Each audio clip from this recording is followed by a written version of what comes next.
Welcome to GovCast, connecting with federal IT's top decision makers. I'm your host, Amy Kluber.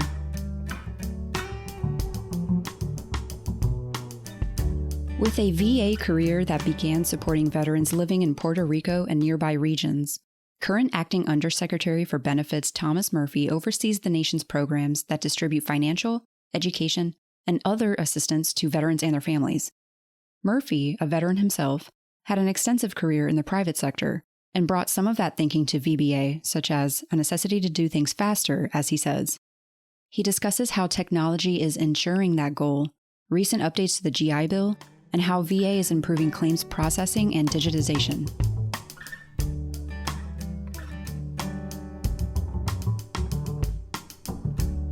Tom, thanks so much for joining us on GovCast. Awesome to have you. Looking forward to chatting. Thank you. Glad to be here. So what brought you to Veterans Affairs to begin with?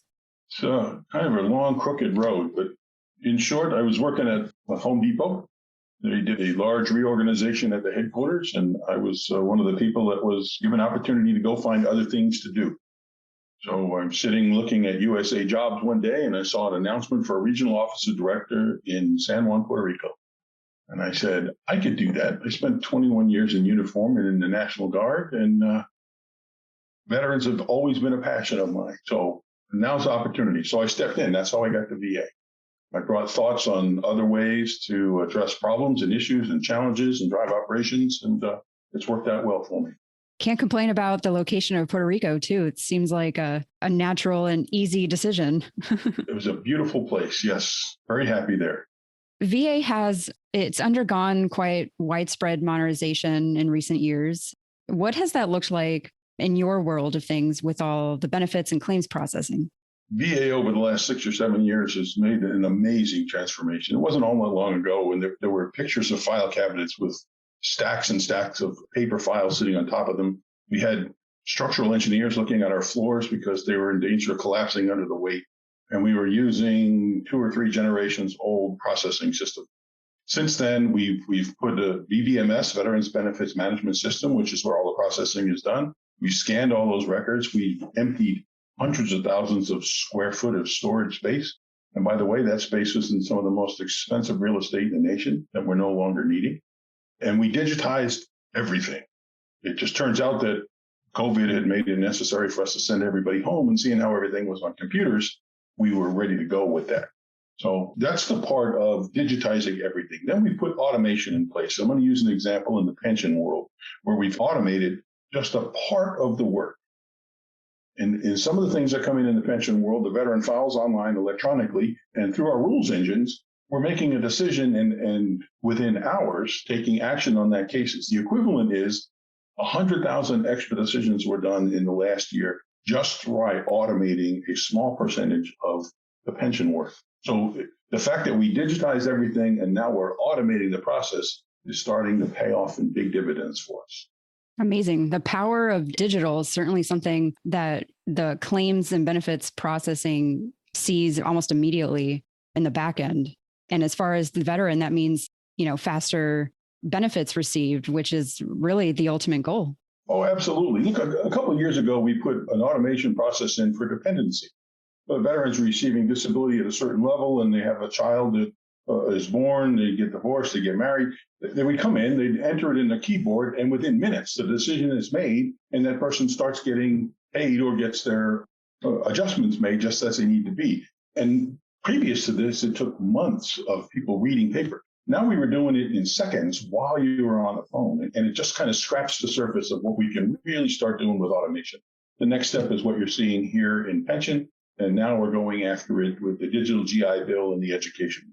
So you mentioned you're a veteran yourself, having served in the Guard.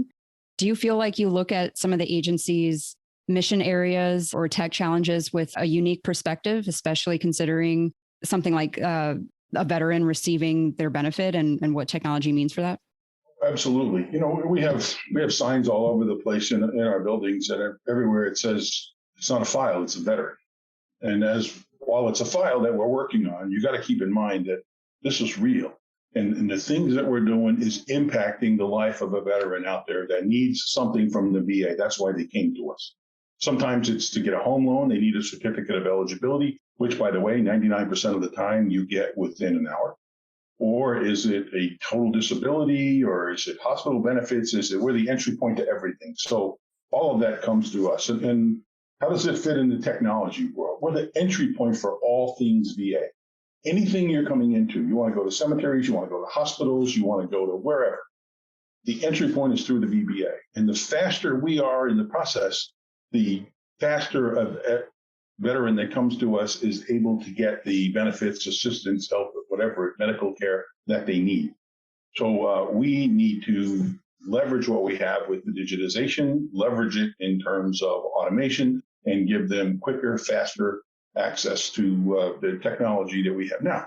Look, we're in a world now where a veteran expects to reach in his pocket, pull out his smartphone, swipe his finger left or right a few times, and snap, I got everything I needed.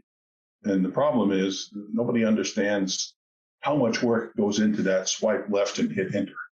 And it's a lot. It is, definitely. But to the veteran, they see it as, hey, why not? This is my life. Meet the veteran where they are. And I think it seems like VA is definitely moving that direction, if not already. Yes. So you mentioned Home Depot. It's kind of an interesting transition from Home Depot to VA. It's such different fields. What were some of the biggest differences that you experienced between the private sector and the public sector and kind of what that transition looked like? The secret sauce, the magic, the why VA, why are we different? It's the people. And the people here laser focused on we take care of veterans.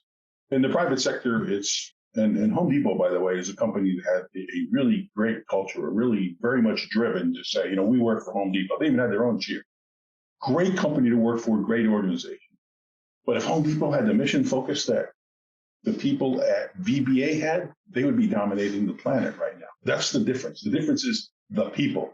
From a highly motivated organization, which I thought was just top of the world, to come to our organization and see the dedication that people spend coming in every day. I mean, our folks get up in the morning with I get to go to work today and take care of veterans attitude.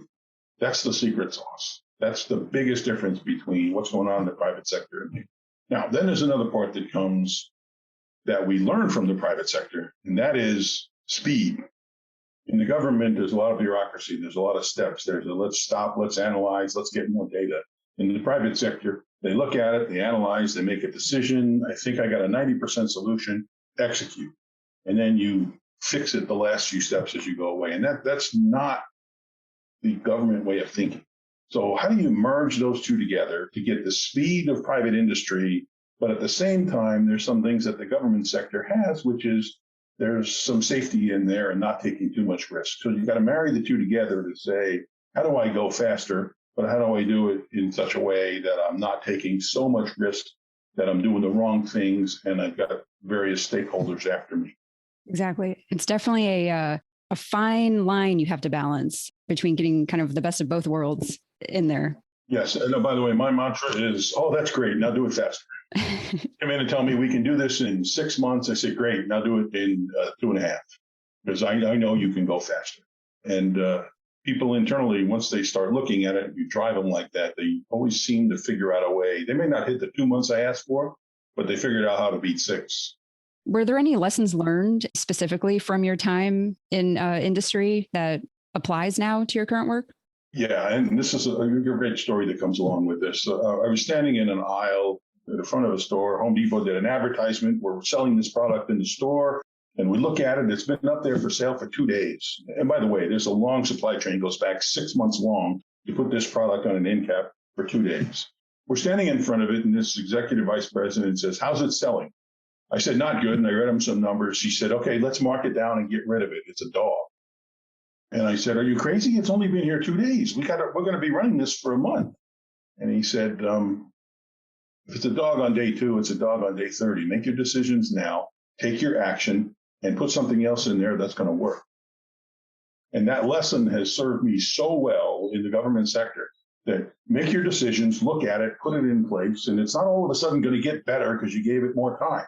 If it's not working, take early action, fix it, and move on. And that has really served well and allowed us to accomplish some things that prior to that experience, I would have just let it go and I would have let it drag out for months. which ties back to my speed comment earlier in the private sector that we don't take advantage of in the government sector so much. It's an awesome story. So VA has, as we all know, has experienced pretty extreme impacts over the past year with spikes in claims backlogs and, of course, all the benefits that went into pandemic-related effects. How have you approached this challenge? How has VBA tackled that? Well, a little while ago, I talked about how we digitized it. We scanned it all and we put electronic processing systems in place. So on April 3rd, we stopped all in-person examinations to protect safety of our veterans and our examiners. And by that time, we had sent all of our employees to work from home. So in about a 2-week time frame, we had majority of our workers were in the office. We sent them home. We got them new computers. We had some VPN hookup problems. We had some speed problems. So IT had to jump through hoops and fix our networks so that our backbone was working properly. But they did rapidly. And once they did that, we had the most productive days in the history of VBA because there wasn't the water cooler thing going on. People stayed home and they worked. Managers weren't in a way. We weren't having meetings for the sake of meetings. We were just taking care of veterans like we do. And we just knocked it out of the park. Very quickly, we ran out of work because the supply chain stopped. We didn't have veterans coming in and doing examinations because we suspended the in-person part. So once we suspended that, we worked with what we had left and then told all veterans, you don't have to come in. And by the way, normally the law says when we require you to come in an examination, you get to come in and take the exam. And if you don't show up, we just make a rating decision on your case anyway. We just move forward with it. But because of the pandemic and people were in fear, we had to do the right thing. So we allowed veterans to opt not to show up for those examinations. As a result, I'm sitting on an inventory right now of about 45,000 veterans who have said, no, I'm not feeling safe even today. That number was close to 60,000 just a couple of weeks ago. But because of the vaccination efforts and society starting to open up again, veterans are starting to come back in. So that's been a big impact for us. Our big measure is our backlog. That number doubled in that time. There's some other things we did in this space to switch the way we were attacking things and the way we were thinking things. We were doing a process called the ACE exam, acceptable clinical evidence. What it means is I would look at your medical records that we have in your VA records, and then we would make a decision on your rating disability based off of those records. You're already being treated by VA. We might as well use the evidence we have. So we were only doing a small number, 10% or so of that before. Now we've expanded that. And instead of doing 19 different medical conditions, we've expanded that to 34 medical conditions. And now we're in the 15, 18% range is being done by ACE. And then in some cases, I'd have enough evidence in the file to get most of it, but not all of it. So I would call the veteran and we do a telehealth interview, and then I would complete the rest of that examination. So we greatly increased the number and the volume of what we were doing. So a big chunk of veterans didn't have to come in. They were getting their benefits and decisions made and access to healthcare without ever having to come and step into an office. That was forced by COVID. So it's a big change for us, and that's one that's going to stay going forward. Why do we call veterans in when we really don't absolutely have to do that for us? I love what you said, how it's been the best year ever. And it kind of shows that VA really rises against challenges, something as terrible as the pandemic and how it, upended almost everything and, normal life as we know it. But at the same time, look how VBA treated it and overcame and had a best year ever. That it's kind of an amazing story. If you look at best year ever, I primarily talked about the disability function of it. But if you go back in and look at VRNE, if you look at loan guarantee, if you look at education, if you look at insurance, if you look at every single program we have, every one of those programs is doing between 25 and 50% faster, better, higher quality than they were doing pre-pandemic. In the heart of a pandemic, we're delivering services across the board. The only choke point we have is the safety part of the veteran coming in to get their examinations done. So have we hit best year ever? Yes, absolutely. That's great. So considering these challenges and these quick pivots that you experienced and looking into VA's, modernization journey, is there anything about the state of technology at VA that you've learned about and about where it's headed? Yeah, absolutely. That's a great question, especially at this time, because this is the pivot point. We've digitized the world. We've put it all at everybody's fingertips, including the veterans, their service officers, us, anybody that needs to see it. Now's the time to say, let's flip from the world where today we're largely electronic images, PDF. How do we start extracting the information off of those PDFs and using it to make database decisions? How do we start automating the parts that can be done and we concentrate our people on the things that only a person can do when the real difficult judgment has to step in place? So the next step here is start doing data extraction and use the data extraction to drive decision making for us and automating much of that. And a prime example of where that worked was certificate of eligibility and loan guarantee world. It wasn't all that long ago where you talk to your real estate agent and they sent a letter into VA, and a month or 2 months later, just before closing, you hope that certificate of eligibility showed up in the mail. Now you log into va.gov, you press a few buttons, and then you download an image and you're done. In fact, you don't even have to download an image. It's recorded in the system and the real estate officer can see it. And we've gone that way in a relatively short time. Why can't I get a rating decision in 30 seconds using that same kind of technology? That's where we're headed next. You mentioned automation. Are there any other emerging technologies or even more automation technologies that you're excited about overall in federal IT? The biggest one for me is going back to the data extraction. And then the next part is part of what we have is you have a current medical condition. And then you have to pair that with, did that event happen in service? So if I have a bad knee, do I have a bad knee because I was in the military and I fell on a parachute landing? Or do I have a bad knee because after I left the military, I tripped and hurt my leg playing football? So there's got to be an event in service. There has to be a current condition and a nexus that connects the two. So the automation of the personnel records and the military records on where a veteran was and the things that they did, coupling that with the medical, that's the next trick. How do I use the data to bring all of that together for me at a single place to put it to the advantage of the veteran and give them timely, accurate access to the benefits they're seeking? Definitely. Talk about the power of data for sure. Yes. I got to take one more plug on this one. The digital GI Bill. We got a great post 9/11 GI Bill. It pays incredible benefits, covers all your costs, living stipend, et cetera. But the access to it, while we're doing great right now, it's taken days and weeks. But it's taken days and weeks at a time when I know everything there is to know about a veteran digitally in my system. And if I know it digitally, I should be able to extract the data and I should be able to deliver approvals, benefits in minutes. So the digital GI Bill is doing just that for us. We're going to take what is taking days and weeks and sometimes months, and we're going to turn that into minutes and hours over the next 12 months.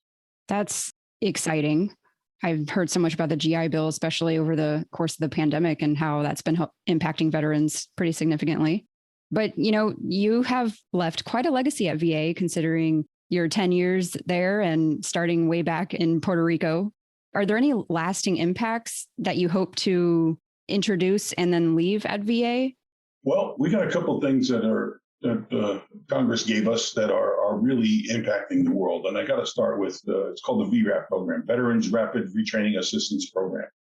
It came in the American Rescue Plan. It gave us $386 million at a time when it's needed most. So you're a veteran, you lose your job as a result of COVID, and you need retraining into another career field. This program will give you 12 months of training. It'll give you employment assistance at the completion of the training, and it'll pay you a live-in stipend while you're going to school and getting retrained to go into something else. This is a great program. It hits us just at the right time. The economy is opening up. You can go in to hit this program up to 12 months targeted, and includes job placement at the completion of the training program. That's a good one. That one excites me. In terms of what do I expect to people to look back and see at what I've done at VA over the last decade plus, I just hope that I left the place better than it was when I got here, I guess would be the closing comment for me. Well, thank you, Tom. This was an awesome look at your pretty extensive path at VA and the private sector and how that's impacting technology at various initiatives at VBEA, including claims backlogs. And it's a pretty exciting future. And I'm looking forward to seeing what VA does in the coming months with its programs and the GI Bill advancements. So thanks so much for sharing some of these perspectives. Thanks. I'm really excited to see what the future holds for us. You have a great day.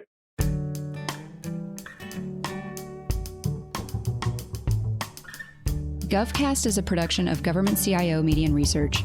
For more podcasts, head to our website. And please, if you liked what you heard, let us know by leaving us a review in iTunes. We continue to strive to help you connect with federal IT's top decision makers. Thanks for listening.